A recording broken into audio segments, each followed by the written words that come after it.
असम में मारवाड़ियों तथा हिंदी भाषियों और उनके योगदान की न सिर्फ यहाँ की जातीयतावादी संगठनों की नज़र में बल्कि यहाँ की जो सरकारें बनती हैं उन सरकारों के मंत्रियों यहाँ तक कि मुख्यमंत्रियों की नज़र में क्या हैसियत है, क्या इज्जत है, क्या आकलन है, इसका अंदाज़ा इसी बात से लगाया जा सकता है कि पिछले कुछ सालों से असम सरकार निरंतर असम वैभव, असम सौरभ और असम गौरव पुरस्कार दे रही है।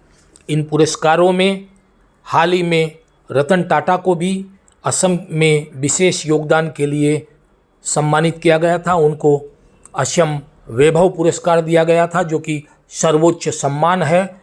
इस साल चीफ जस्टिस जो थे भूतपूर्व रंजन गोगोई, उनके साथ ही कई लोगों को विभिन्न क्षेत्रों में योगदान के लिए असम वैभव, असम सौरभ और असम गौरव पुरस्कार दिए गए हैं।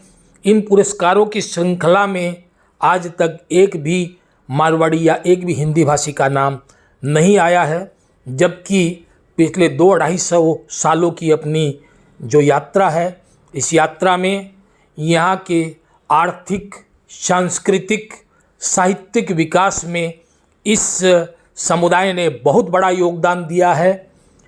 अगर हम बात करें डिब्रूगढ़ के कनोई कॉलेज के संस्थापक कनोई परिवार की, कनोई जी की, या हम बात करें नौपत राय केडिया की जिन्होंने असम म्यूजियम को बनाने के लिए या अन्य क्षेत्रों में अपना योगदान दिया, केदारमल ब्राह्मण की जो यहाँ से पहले जो है मारवाड़ी एमएलसी थे, साथ ही असम का जो सेल टैक्स था उस समय वो उन्होंने ड्राफ्ट किया, स्वतंत्रता सेनानी थे, गोपीनाथ बरदलै के विश्वस्त साथी थे।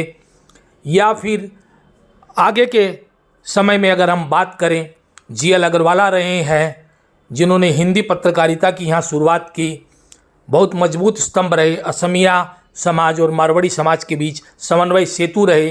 हीरालाल पटवारी रहे जिन्होंने बांग्लादेशी घुसपैठ का मुद्दा सबसे पहली बार उठाया और उसके बाद ही घुसपैठ का मामला जो है पूरे विश्व में, पूरे भारत में, पूरे असम में सबके सामने आया। या अभी के दौर में अगर हम बात करें तो साहित्य के क्षेत्र में भी किशोर जैन हैं, गोपाल जालान है, ऐसे बहुत से लोग हैं। छगनलाल जैन अपना योगदान दे चुके थे।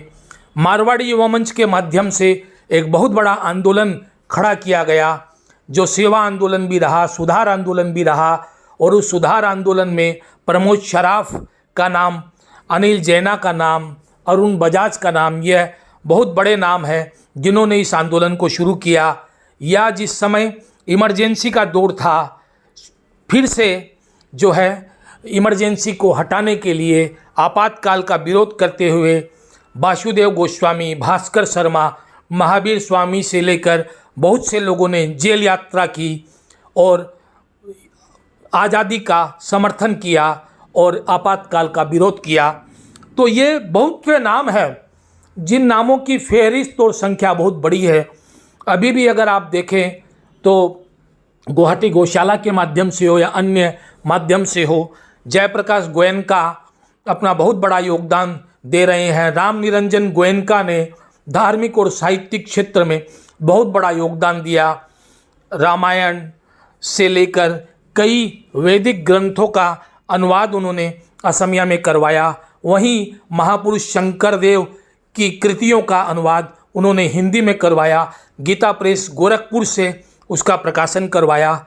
उद्योग के क्षेत्र में अगर हम बात करें तो कैलाश लोहिया, रतन शर्मा, शरद जैन से लेकर ऐसे बहुत से नाम हैं जिन्होंने अपना योगदान दिया है और यहाँ की जो अर्थव्यवस्था है उसको सुदृढ़ किया है, मजबूत किया है। शिक्षा के क्षेत्र में अगर हम देखें तो एक शिक्षाविद के रूप में अशोक पंसारी बहुत बड़ा काम कर रहे हैं।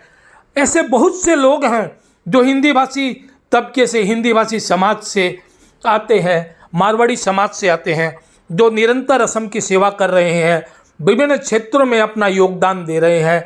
राजनीति के क्षेत्र में भी बहुत से मारवाड़ियों ने, बहुत से हिंदी भाषियों ने अपना योगदान दिया है। किंतु जब इनके योगदान को स्वीकृति देने की बात आती है तो ये न सिर्फ जातीयतावादी संगठन बल्कि ये जो सरकारें हैं, ये सरकारें भी जिनमें अभी हिमंत बिस्वा शर्मा की सरकार है, ये सभी सरकारें आंख मीच कर, आंख बंद करके रहती है और इनके योगदान की सराहना नहीं करती। यहाँ तक कि हाल ही में विधानसभा में वसुंधरा स्कीम पर बोलते हुए डॉक्टर हिमंत बिस्वा शर्मा ने तो मारवाड़ी, बिहारी और बांग्लादेशियों को एक लाइन में खड़ा कर दिया, मारवाड़ियों को भी माइग्रेंट तक बता डाला। यह मानसिकता कहीं ना कहीं अंदर बैठी हुई मानसिकता है, जिसके कारण यहाँ बरसों से रह रहे, यहाँ रच बस गए हिंदी भाषी समुदाय, मारवाड़ी समुदाय के योगदान को जो है स्वीकार करने में, उसे स्वीकृति देने में यहाँ के कथित जातीयतावादी संगठनों को ही नहीं बल्कि सत्ता में बैठे लोगों को भी मुश्किल आती है। देखते रहिए नॉर्थ ईस्ट तक और इस परिवेश को बदलने में हमारा सहयोग करें।